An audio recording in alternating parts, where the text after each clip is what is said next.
क्या हाल है साथियों, मैं विकास तोमर आप लोग के अपने trustworthy channel collective study for success पे आप लोगों का स्वागत करता हूँ। 18 सितंबर को ये बहुत ही मोस्ट इम्पॉर्टेंट टॉपिक्स जो है 10 आपके सामने लेकर आ गया हूँ। वाराणसी भैया जरूर क्वेश्चन आएगा, ये यूपी पीसीएस में जरूर आएगा। ठीक, ये भी एससीओ से संबंधित है। ठीक, आपका जो है एससीओ से दूसरा टॉपिक, आपका जो है यहाँ पर तीसरा टॉपिक, एससीओ के 3 टॉपिक हैं। चीता से संबंधित जो है आपका 1 और 2 टॉपिक हैं। ठीक, एनवायरनमेंट से संबंधित आपका बायोफ्यूल वाला है। इंटरनेशनल रिलेशन इंडिया श्रीलंका वाला टॉपिक है। केदारनाथ टेम्पल से संबंधित क्या बात आई है, ठीक, ये हो गया। और ये भी एनवायरनमेंट संबंधित है, international treaty on plant genetic resources for food and agriculture. ठीक, तो इसमें है। और ये एक अवार्ड, इंस्पायर अवार्ड स्टार्टअप से संबंधित है, इतना ध्यान रखिएगा। इंस्पायर अवार्ड और मानक ये आपके किससे संबंधित होते हैं, स्टार्टअप से संबंधित। चलिए, ये पीडीएफ आपको जो है टेलीग्राम चैनल में मिल जाएगी, जिसका लिंक मैंने डिस्क्रिप्शन बॉक्स में दे रखा है। और हमारे जो है एक ही ऑफिशियल नंबर है 9650347272। इस पर आप हमसे बातचीत कर यूपीएससी और यूपीपीसीएस की जो है तैयारी के लिए, 2023 की तैयारी के लिए, संपूर्ण तैयारी के लिए हमसे जो है आप कांटेक्ट कर सकते हैं। यहाँ पर आई बटन आ रहा होगा, जिसमें हम किस प्रकार से काउंसलिंग गाइडेंस मेंटरशिप करते हैं 1-to-1, उसके बारे में बताया गया है। पहला टॉपिक इम्पॉर्टेंट है। देखिए, एससीओ की मीटिंग चल रही आपका समरकंद उज्बेकिस्तान में। ठीक, और यहाँ पर मतलब एससीओ के द्वारा पहली cultural tourism and cultural capital चुनी गई है। ठीक, किसी भी कंट्री में से। और पहली जो ये कल्चरल और टूरिज़्म कैपिटल चुनी गई वो कौन है, वाराणसी। ठीक, first ever Shanghai cooperation organisation tourism cultural capital वो कौन है, किस पीरियड के लिए है, वाराणसी जो है आपका 2022 से 23 तक रहेगा। अभी ये जो एससीओ की मीटिंग हो रही है, council of head of state, ठीक, ये 22वीं मीटिंग है, अभी ध्यान रखना। एक छोटी छोटी चीज़ें एससीओ से याद रखिएगा, क्वेश्चन जरूर आएगा। इससे भैया टूरिज़्म बढ़ेगा, कल्चरल एक्सचेंजेस बढ़ेंगे, ह्यूमैनिटेरियन एक्सचेंजेस बढ़ेंगे, वही सारी चीज़ें हैं। सिविलाइजेशनल लिंक है सेंट्रल एशियन कंट्री के साथ में। वाराणसी का काफ़ी जो है एंशियंट टाइम से जो है रिश्ता रहा है। 2022 से 23 तक के लिए है। और उत्तर प्रदेश में वाराणसी गंगा रिवर पर स्थित है, और इसको बनारस भी जानते हैं, और एंशियंट टाइम में काशी नाम से जाना जाता था। ठीक, अगला टॉपिक है इंस्पायर अवार्ड्स। इंस्पायर और मानक मैंने आपको बताया, ये स्टार्टअप संबंधित है अभी। और स्टार्टअप भी किस क्षेत्र में, साइंस एंड टेक्नोलॉजी के क्षेत्र में। इंस्पायर साइंस एंड टेक्नोलॉजी के क्षेत्र में जो आइडियाज़ हैं उनके लिए स्टार्टअप चलाने के लिए जो है अवार्ड दिया जाता है। 60 स्टार्टअप को अवार्ड दिया गया है अभी यूनियन मिनिस्टर जो है साइंस और टेक्नोलॉजी के। और साथ ही साथ वित्तीय सहायता भी दी गई है, और 53,000 स्टूडेंट से ज़्यादा को। ठीक, इससे यही है भैया, साइंस एंड टेक्नोलॉजी से जो संबंधित स्टार्टअप आइडिया है तो उनको स्टार्टअप एंटरप्रेन्योरशिप ये सब बढ़ाया जाए। साथ ही साथ कोविड के टाइम पर जो है 2020-21 में जो है चालू किया गया था ये।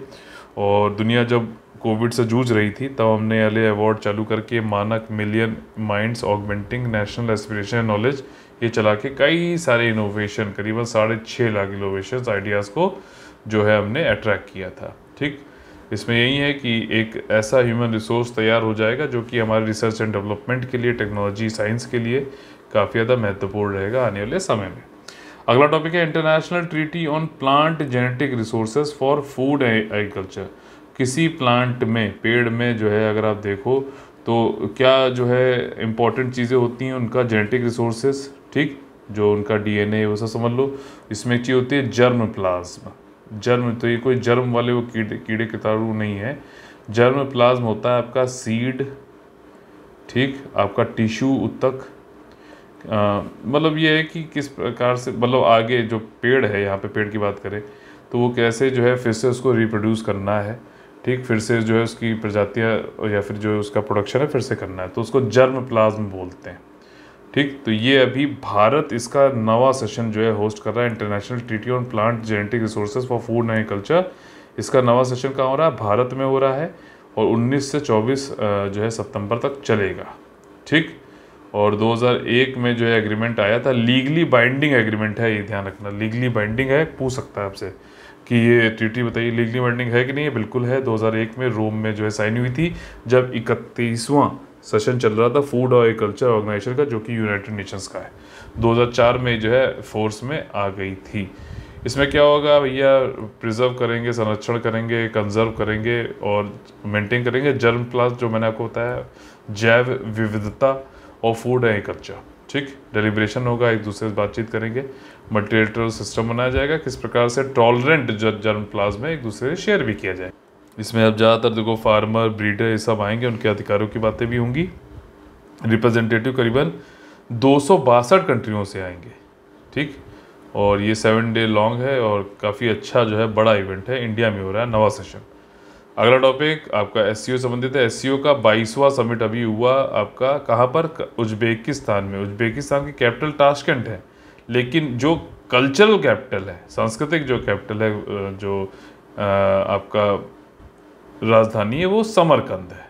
ठीक, तो ये चीज़ है। और समरकंद में 22वां एससीओ की मीटिंग अभी हुई है। समरकंद आपका जरेफशान रिवर पर स्थित है, सदर्न रीजन में है, दिख ही रहा है। और ये कल्चरल कैपिटल है यहाँ उज्बेकिस्तान की। और ये जो है सेंट्रल एशिया की बहुत पुरानी सिटीज़ में से एक है। 1500 BC से जो है ये आपका मतलब लोग यहाँ रहने बसने लग गए थे। ये सेंट्रल पॉइंट था ट्रेड का समरकंद। ठीक है, चाइना से लेके मेडिटेरियन तक अगर जा रहे हो तो बीच में समरकंद पड़ता है, सेंटर में। और ये 2 शब्दों से बना हुआ है। सोग्डियन सिविलाइजेशन के 2 शब्द हैं, समर यानी स्टोन, रॉक, खंड मतलब फोर्ट। तो ये है आपका, this means a town of fort of rock और स्टोन। सेंट्रल एशियन कंट्रीज़ के लिए काफ़ी ज़्यादा इंपॉर्टेंट है। नेचुरल रिसोर्सेज बहुत ज़्यादा है यहाँ पे। समरकंद जो है फेमस है, वहाँ यहाँ के क्राफ्ट प्रोडक्शन, कैसल के साथ में काफ़ी भयंकर इसका डिफेंस भी है, रोबस्ट डिफेंस है, ये सारी चीज़ें। उज्बेकिस्तान की ऑफिशियल लैंग्वेज तो जो है समरकंद की वो उज्बेक है, लेकिन सेकंड ऑफिशियल लैंग्वेज रशियन है, ध्यान रखिएगा। एससीओ से संबंधित अगला टॉपिक भी मोदी जी ने यहाँ पे शिरकत करी। ये फेस टू फेस वाली मीटिंग हुई थी, 22वीं है, फिर से बता दे रहा हूँ क्योंकि ये पूछा आएगा। जो 5 सेंट्रल एशियन कंट्रीज़ है ना, उसमें से जो है तुर्कमेनिस्तान नहीं है, इतना ध्यान रख लेना। तो बचे कौन सी, उज्बेकिस्तान, कजाकिस्तान, किर्गिस्तान, तजिकिस्तान, 4 ये हो गई। इसके अलावा चाइना है, रशिया है, इंडिया है, पाकिस्तान है। और एक चीज़ में यहाँ पर नहीं है, बता दूं कि ईरान अब अगला मेंबर, 9th मेंबर होने वाला है एससीओ का। 9th अगला मेंबर कौन होने वाला है, ईरान होने वाला है। ठीक, और इसमें देखिए एग्जीक्यूटिव डायरेक्टर जो है एससीओ के रैट्स के, यानी रैट क्या है, चूहा नहीं है, रीजनल एंटी टेररिस्ट स्ट्रक्चर है एससीओ का। सेक्रेटरी जनरल एससीओ के कई और जो बाकी लीडर्स वो सब आए थे। प्रेसिडेंट ऑफ तुर्कमेनिस्तान भी बुलाए गए थे, लेकिन ये मेंबर नहीं है अभी, ध्यान रखना। Turkmenistan is not a member of SCO. Uzbekistan जो है चेयरशिप कर रहा है इस बार। और इसमें और भी कई सारी मोदी जी की एससीओ समिट के अलावा बायलेटरल मीटिंग भी हुई आपका रशिया, उज्बेकिस्तान, ईरान के साथ में। एससीओ मीटिंग पहली बार जो है कब हुई थी, अब 20 साल हो गए, जून 2002 में हुई थी, शंघाई में हुई थी। शंघाई कोऑपरेशन ऑर्गेनाइजेशन शंघाई में पहले हुआ था। 8 मेंबर, अब तो 9th होने वाले हैं। लास्ट 2 जो जुड़े थे इससे पहले वो इंडिया पाकिस्तान थे 2017 में। ठीक, अब आपका आ जाएगा ईरान भी। अगला टॉपिक है आपका आर्ट एंड कल्चर संबंधित, केदारनाथ जो है टेम्पल। अब देखो, किसी भी टेम्पल का गर्भगृह जो होता है, जिसको सैंक्टम सेंक्टोरम बोलते हैं, ठीक, तो उसको, उसके नीचे जो है मेन डाइटी जो भगवान होते हैं वो उनको रखा जाता है। ठीक, तो यहाँ पर मुंबई बेस्ड एक बिजनेसमैन है, उन्होंने कहा कि फेसलिफ्ट होने वाला, मतलब कुछ रेनोवेशन करने की बात कही जाती है केदारनाथ टेम्पल में, सैंक्टम सेंक्टोरम में। तो उसको उन्होंने कहा है कि हम उसको गोल्ड प्लेटिंग कर देंगे। अभी ये सिल्वर से है, 230 किलोग्राम चांदी से कवर्ड है। और ये one of the famous 4 Dham temple है आपका उत्तराखंड में। ठीक है, और ओवर पूरे इंडिया में भी। तो उसको चांदी का भी सैंक्टम सेंक्टोरम गर्भगृह है, उसको बदलने की बात करी जा रही है गोल्ड से। ठीक, कई लोग इसमें नाराज भी हो गए, ये भी आपको बता दें। ठीक, तो टेम्पल जो है ये गढ़वाल हिमालयन रीजन में है, केदारनाथ। ठीक, शिवा को जो है डेडिकेटेड है, मंदाकिनी रिवर पे है। इंडिया छोटा 4 धाम पिलग्रिमेज जो नॉर्दर्न हिमालयस में है, उसका ये one of the 4 major sites है। इसके अलावा ये पहली साइट है 5 केदार पिलग्रिमेज साइट में से भी। तो ये 4 साइट कौन कौन सी, उनका नाम आपको लिखना है। 5 केदार पिलग्रिमेज साइट कौन सी है, इसका भी नाम आपको लिखना है। बायोफ्यूल यानी कि जैव ईंधन। ठीक, जैव ईंधन आपका बायोफ्यूल, एथनॉल बनाना, ये सारी चीज़ें, बायोडीजल बनाना, इससे आता है, जट्रोफा से ऐसे बनता है। तो यहाँ पर इंडियन एयरफोर्स, अब देखो एक चीज़ है समझना, दुनिया में एविएशन जो हवाई जहाज उड़ते हैं उनसे बहुत ज़्यादा कार्बन उत्सर्जन होता है, बहुत ज़्यादा मात्रा में। तो अगर हमें कार्बन या क्लाइमेट चेंज से निपटना है तो हमें इनका भी कार्बन का उत्सर्जन जो है कम करना पड़ेगा। कैसे कर सकते हैं? बायोफ्यूल का उपयोग करते हुए। तो बायोफ्यूल का उपयोग जो है इंडियन एयरफोर्स का AN-32 ट्रांसपोर्ट जो एयरक्राफ्ट है उसको मॉडिफाई किया जा रहा है। 10% तक जो है इसमें ब्लेंडेड बायोडीजल उपयोग किया जाएगा। ठीक, 200 फ्लाइट आवर्स जो है रहेगा अगले 6 महीने में। पहली बार बायोडीजल पर चलने वाला एविएशन टर्बाइन फ्यूल कब चला था? दिसंबर 2018 में पहली बार चला था।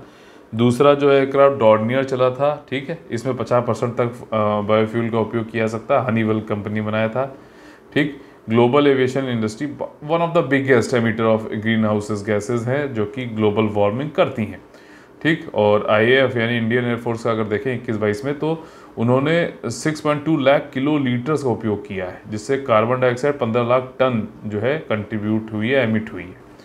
ठीक, तो यहाँ पर सिविल एविएशन फंड पे अगर देखा जाए तो एयरबस जो है कंपनी है जो एयरक्राफ्ट मैन्युफैक्चर कर रही है, वो कह रही है कि हम 100% सस्टेनेबल एविएशन फ्यूल जो है लाने वाले हैं, कंपेटिबिलिटी कम से कम 2030 तक, मतलब ज़्यादा से ज़्यादा हम ले आएंगे। ठीक, अगला टॉपिक है इंडिया श्रीलंका टाइज, FTA से संबंधित है। UPSC ने वाला क्वेश्चन पूछ भी दिया, आप लोगों ने खूब पढ़ा भी था इसको, कोई टेंशन नहीं है। GS पेपर 3 और GS पेपर 4 की एनालिसिस भी मैं आपको इस चैनल पे जोड़ दे दूंगा। GS पेपर 1-2 मैं ऑलरेडी दे चुका हूँ, उसको जरूर देख लीजिएगा एक बार देख लीजिएगा ताकि अंदाजा लगे किस प्रकार से आपको आगे तैयारी करनी है। श्रीलंका ये कह रहा है कि भैया FTA यानी फ्री ट्रेड एग्रीमेंट जो है उसको हम फिर से रिवाइव करेंगे। हालांकि इंडिया और श्रीलंका का FTA जो है काफ़ी टाइम पहले 2000 में हो गया था, मुझे यहाँ तक याद आ रहा है। ठीक, 2000 में हो गया था, लेकिन फिर आगे उसको बढ़ाकर सेपा, ठीक, कंप्रिहेंसिव इकोनॉमिक पार्टनरशिप एग्रीमेंट, उस तक नहीं ले जा पाए। कई बार कई अटेम्प्ट हुए लेकिन फेल रहे। विक्रमसिंघे जो प्राइम मिनिस्टर ने 15-19 इन सब में इन्होंने कोशिश की थी, फेल रहा था। ठीक है, फिर से रनिल विक्रमसिंघे जो है उन्होंने कहा कि हम विलिंगनेस है हमारे अंदर कि हम सेपा तक लेके जाएंगे। सेपा बल्कि ये है आपका comprehensive economic and technological partnership, CETP, ध्यान रखिएगा। अगला टॉपिक चीता संबंधित देख लेते हैं। चीता कैसे एक्सटिंक्ट हो गया भारत में? 3 कारण है। एक तो जो है हंटिंग हुई काफ़ी ज़्यादा। दूसरा कारण है कि जो इनको खाने पीने की चीज़ें, जो इनका प्रे था, PREY, ठीक, वो ख़त्म हो गया। तीसरा जो है जो इनकी रहने की जगह है ग्रासलैंड, ये सारी चीज़ें, वो हैबिटेट डिस्ट्रक्शन हो गई। ये 3 मेन कारण है जिसकी वजह से भारत में चीता विलुप्त हो गए थे। 1952 में हमने ऑफिशियली इसको डिक्लेयर कर दिया था। 70 साल बाद चीता जो है रिटर्न हुए हैं। मोदी जी ने अपने बर्थडे वाले दिन को छोड़ा है। ठीक, कई लोग बोल रहे हैं कि पहले हम लोग कबूतर छोड़ते थे, अब चीता छोड़ रहे हैं, बहुत चेंज आ गया है। बहुत मीडिया में कुछ ना कुछ बोल रहा है, तो कुछ भी चल रहा है। चलिए, अच्छी बात है, काफ़ी व्यूज़ हमें मिलते हैं। और 8 चीता देखिए आए हैं भारत में, जिसमें से 5 महिला चीता हैं और 3 पुरुष चीता है। ठीक, यानी 3 चीता है और 5 चित्ती हैं, क्या कहेंगे इसे, जो भी है। 1952 में जो है डिक्लेयर कर दिया था कि विलुप्त हो चुके हैं भारत में चीता। ठीक है, कहाँ से आए हैं ये ध्यान रखना भैया, नमीबिया से आए हैं। नमीबिया के होसियो कोटाको इंटरनेशनल एयरपोर्ट से उड़े ग्वालियर और ये कूनो नेशनल पार्क भारत के मध्य प्रदेश राज्य में आ चुके हैं। चीता जो है, आप अगर देखो मंदसौर जो ज़िला है उसमें चतुर्भुज नाला है आपका मध्य प्रदेश में, तो वहाँ पर जो पेंटिंग्स बनाई गई हैं, नियोलिथिक केव पेंटिंग्स हैं, उसमें एक पतली सी बॉडी वाला एक फेलाइन बना हुआ, वो चीता ही कहा देखा, मतलब बोला जाता है कि वो शायद चीता ही है। चीता का संस्कृत मतलब होता है चित्रक, यानी कि स्पॉटेड वन। ठीक, चित्तीदार। और चीता जो है पहले अगर देखो तो जयपुर से लेकर लखनऊ तक और नॉर्थ से लेकर मैसूर तक, साउथ काठियावाड़, हर जगह था भैया चीता। लेकिन भैया क्या हुआ कि मार डाले गए। हंटिंग आपका, दूसरा उनका प्रे बेस, ठीक, जो गज़ल और वो सब खाते हैं, हिरण विरण, और आपका ग्रासलैंड फॉरेस्ट यानी कि उनका घर, सब डिस्ट्रॉय कर दिया गया।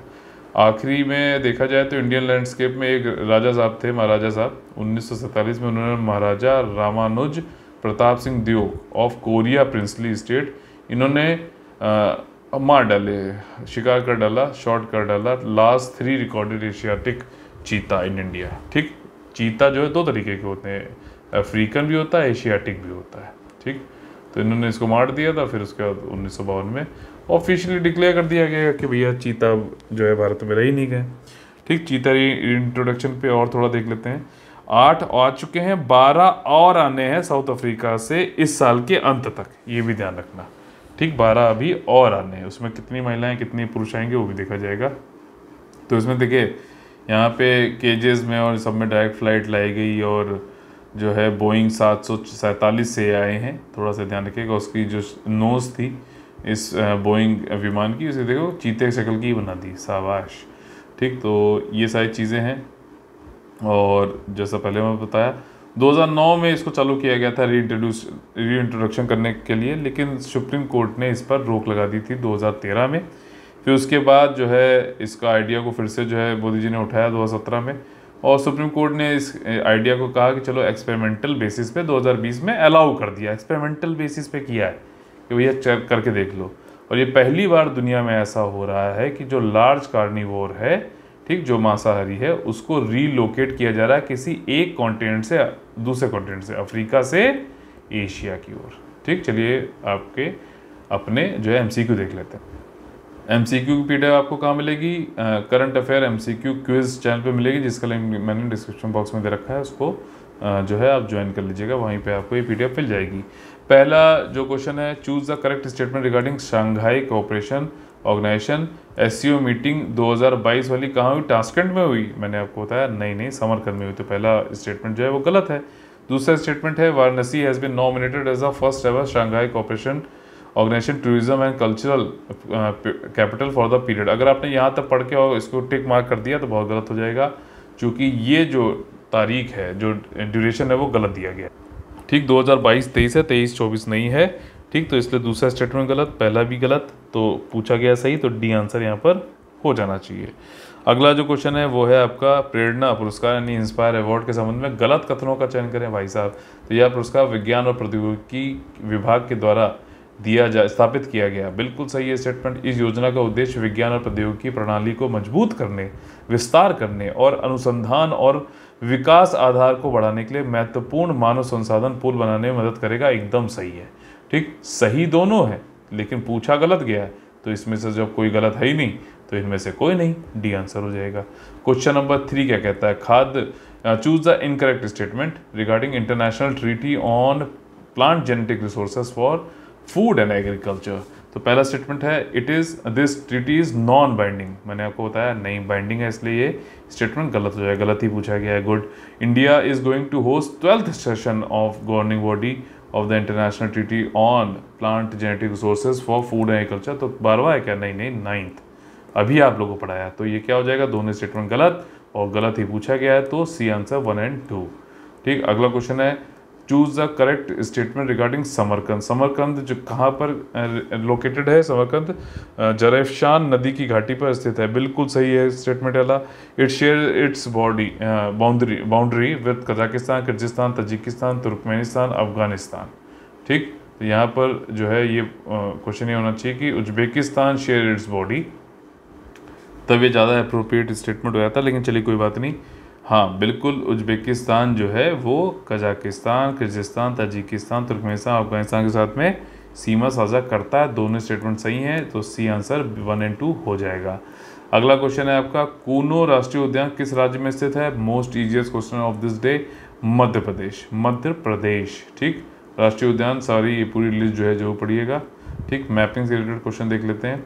क्वेश्चन पूछा है कि Tunisia does not share its boundary with which of the following countries? Algeria, Libya, Egypt और बोथ ए एंड बी। तो कौन सा आंसर है? आंसर यहाँ पर सही है मिस्र यानी कि इजिप्ट। चलिए इसको एक्सप्लेनेशन और मैप से देख लेते हैं, मैपिंग वाला क्वेश्चन। ठीक, तो ट्यूनीशिया जैसे कि ये मैंने यहाँ पे आपको बताया, तो यहाँ पर किससे नहीं ये टच करता है? इजिप्ट से नहीं करता है, अल्जीरिया से करता है, लीबिया से भी करता है। ठीक, यहाँ पे गल्फ ऑफ गेब्स है आपका, ये देखिए मेडिटेरियन सी है। ठीक है, ये सारी चीज़ याद रखिएगा, हो सकता है। तुनीशिया से ही हमने क्या पढ़ा था? जासमिन रेवोल्यूशन पढ़ा है पहले, और जो है यहाँ से अरब स्प्रिंग भी स्टार्ट हुई थी। ठीक, तो चलिए चलते हैं, आज का क्वेश्चन देख लेते हैं। क्वेश्चन नंबर 60, 18 सितंबर का जो क्वेश्चन नंबर 60 है जीएस पेपर 3 से, cheetah reintroduction in India is more euphoria than rationality, critically analyse. देखिए मेरे क्वेश्चन का भी लेवल अच्छा होता जा रहा है। ठीक है, प्रैक्टिस भैया करनी पड़ती है हर जगह, एक दिन में कुछ नहीं होने वाला। भारत में चीता का पुनर्उत्पादन तर्कसंगतता से अधिक उत्साह है। ठीक, रैशनैलिटी से ज़्यादा यूफोरिया है। गंभीर रूप से विश्लेषण करें, क्रिटिकली एनालाइज करें। क्वेश्चन जो है 10 मार्क्स का है मात्र, 150 शब्दों में लिखना है, एनवायरनमेंट से संबंधित है, काफ़ी न्यूज़ में है, पक्का क्वेश्चन आएगा। ठीक, तो चलिए मोटिवेशनल मैसेज देख लेते हैं आज का।